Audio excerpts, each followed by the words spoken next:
Dies ist eine schwere Stunde für Deutschland. Unser Land ist eingekesselt.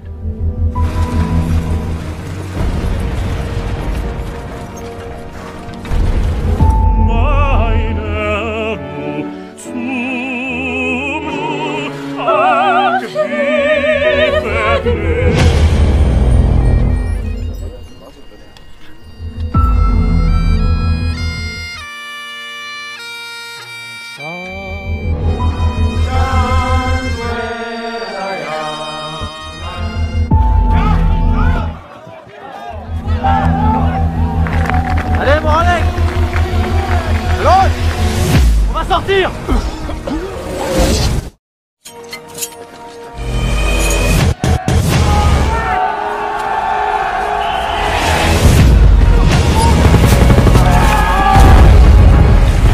Hey, what's up, bro? Berjumpa lagi di channel Sudut Sejarah. Kali ini kita akan mereview film Joyeux Noël.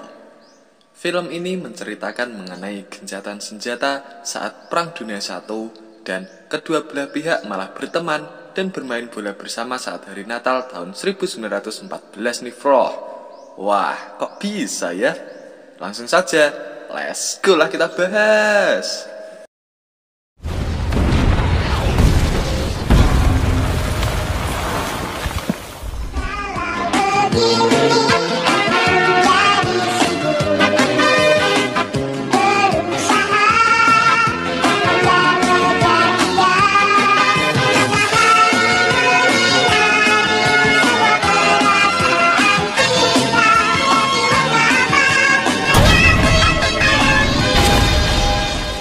Film dimulai dengan adegan seorang anak yang sedang berbicara di depan kelas yang menceritakan tentang negara Prancis dan membersihkan jejak-jejak Jerman, baik anak-anak maupun wanita.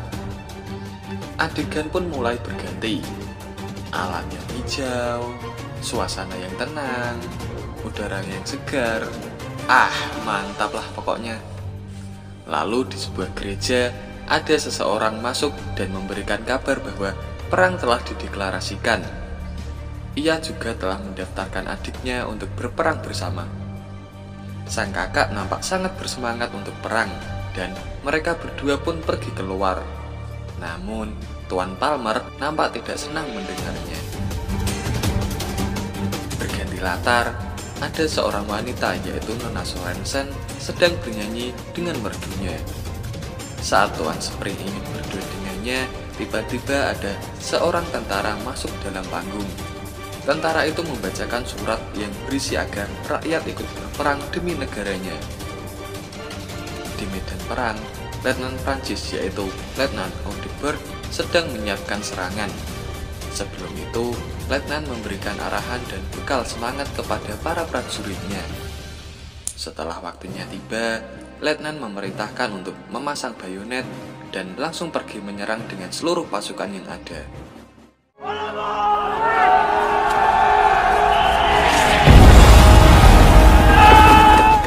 Di tengah hujan artileri, hujan peluru, dan senapan mesin di mana-mana, kekuatan Prancis dan Jerman saling beradu. Mereka bertempur dalam parit-parit yang telah dibuat sebelumnya.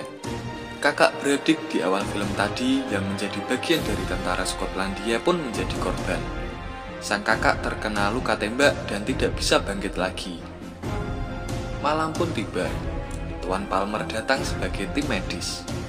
Setelah mendengar cerita dari sang adik tadi, Tuan Palmer pun memberinya semangat agar tetap tegar. Saat mengobati orang yang terluka, Tuan Palmer mendengar suara minta tolong dari luar parit. Ia berniat untuk menolongnya, tetapi ada temannya yang menghampirinya dan mereka menjadi target tembakan dari pasukan Jerman. Warum haben Sie zuerst geschossen? Da draußen ist ein Schotter rumgeschlichen, Herr Oberleutnant. Di parit Prancis, prajurit tampak tenang dan mereka sedang makan malam bersama. Letnan Audebert dari Prancis menceritakan apa yang terjadi saat pertempuran siang tadi kepada ayahnya yang merupakan seorang mayor jenderal. Je suis le général de cette division, je la dirige comme bon me semble. Saat Letnan membersihkan seragamnya, ia baru menyadari kalau dompet miliknya hilang. Berganti latar lagi, di Berlin, Nona Sorensen membuat permohonan kepada jenderal agar bisa membuat pertunjukan di medan pertempuran saat malam Natal. Selain itu, tujuan utamanya adalah untuk bertemu Tuan Spring karena ia merindukannya. Di pagi hari di medan pertempuran, suasana cukup sunyi, tidak ada keributan yang terjadi.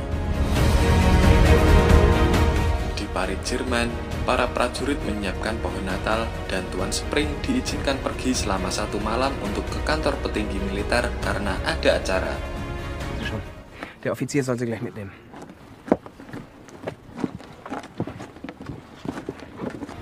Sedangkan di parit Prancis, Letnan bersantai dengan mencukur rambut sambil berbincang-bincang dengan ponsel. Setelah banyak cerita, cukur rambut pun selesai. Lah, padahal belum dicukur, cuma dipegang-pegang doang. Aduh, parah emang. Haha. Saat di sebuah gedung, akhirnya Nona Sorensen bertemu dengan Tuan Spring. Mereka langsung berpelukan dan melepas rindu bersama. Malam harinya, mereka berdua menyanyi di hadapan para petinggi militer di sana.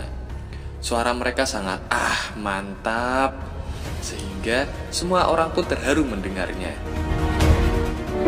Bist du bei mir? Bist du bei mir? Setelah acara itu selesai, Tuan Spring pun harus kembali lagi ke garis depan untuk bertugas. Namun, Nona Sorensen tidak mau terpisah lagi dengannya. Dan ternyata Nona Sorensen telah mendapatkan izin dari Kaisar untuk pergi ke garis depan Jerman. Di malam Natal, suasana masih tampak tenang dan pasukan Skotlandia bernyanyi bersama diiringi suara musik dari Tuan Palmer. It feels through me now. I stand where I am.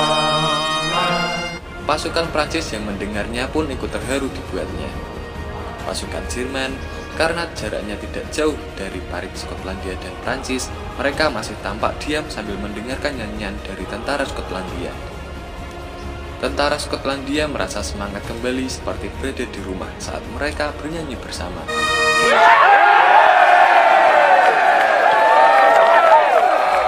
Akhirnya, Tuan Spring dan Nona Sorensen pun tiba di parit pertahanan Jerman. Mereka datang untuk bernyanyi bersama di malam Natal dan Letnan pun mengizinkannya. Dengan suara merdunya, Tuan Spring pun mulai menyanyi.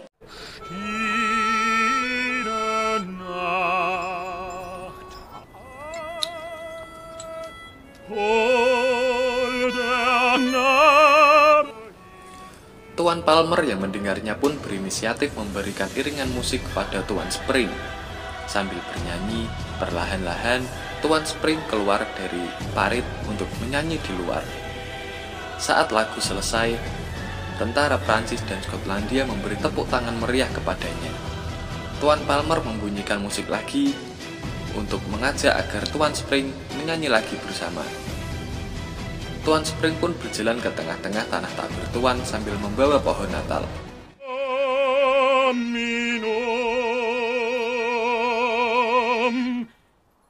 Letnan Jerman pun menghampiri dan mengajak Tuan Spring kembali ke parit. Namun, Letnan Skotlandia pun menghampiri mereka juga dan membicarakan sesuatu. Karena penasaran, Letnan Prancis pun ikut menghampirinya juga. Ternyata mereka membicarakan tentang gencatan senjata selama malam Natal. Ketiga letnan itu pun setuju dan mereka pun minum bersama. Melihat hal itu, para prajurit pun menyambutnya dengan gembira dan meriah. Mereka semua akhirnya keluar dari parit masing-masing dan berkumpul di tengah tanah tak bertuan. Mereka saling bertukar dengan apa yang mereka miliki dan mulai bercanda bersama.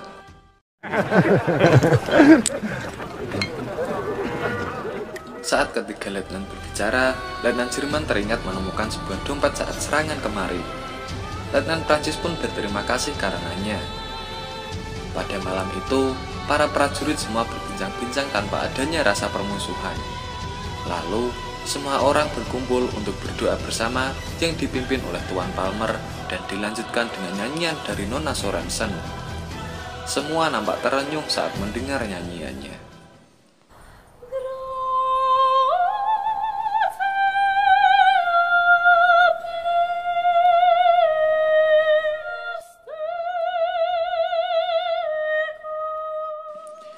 Setelah acara doa selesai, mereka semua kembali ke parit pertahanan masing-masing. Tuan Palmer pun bertanya kepada Letnan Skotlandia apa yang akan ia laporkan ke markas tentang apa yang terjadi. Dan Letnan mengatakan kalau malam ini tidak ada permusuhan dari kedua belah pihak. Di pagi harinya, penjaga Jerman melihat ada seorang tentara Skotlandia sedang menggali lubang dan mengira kalau sedang memasang ranjau. Letnan Skotlandia pun memerintahkan prajurit itu untuk kembali ke parit. What the hell do you think you're doing? The truce is over. Any minute now, the Germans will start shooting. Letnan Jerman pun ikut keluar dari parit untuk berbicara bersama. Mereka berencana untuk menguburkan orang-orang yang telah gugur agar bisa dikuburkan dengan layak. Mereka mulai membersihkan dan memindahkan korban-korban akibat perang itu diiringi dengan musik dari tentara Skotlandia. Setelah itu, mereka bermain sepak bola bersama antara tentara Skotland dan Prancis melawan tentara Jerman. Semua nampak senang dan gembira tanpa adanya rasa permusuhan di antara mereka. Nona Sorensen seharusnya sudah kembali, namun tidak ada kendaraan yang menjemputnya. Dan kemudian, Letnan Jerman pergi ke parit Prancis untuk memberitahu kalau parit mereka akan dihujani artileri Jerman. Jadi, Letnan Jerman menawarkan agar para prajurit pindah ke parit Jerman selama serangan artileri itu.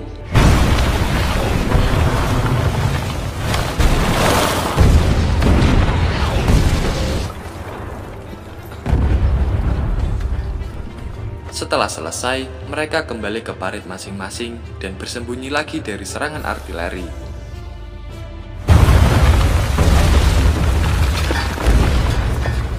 Hujan artileri selesai, mereka pun saling mengucapkan salam perpisahan dan berharap bisa bertemu lagi.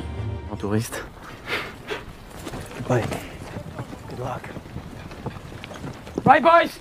Saat semua sudah kembali, Tuan Spring dan Nona Sorensen malah menghadap ke Letnan Prancis agar mereka ditangkap sebagai tahanan.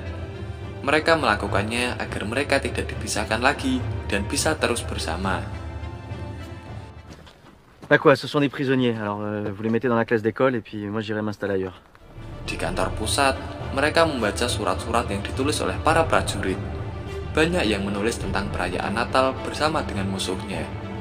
Mengetahui hal itu, Mayor Jenderal sangat marah dan itu termasuk pengkhianatan tingkat tinggi. Mereka berdebat satu sama lain perihal apa yang terjadi waktu itu. Letnan pun mengatakan kalau dia tidak merasakan perang yang sebenarnya karena dia tidak di sini.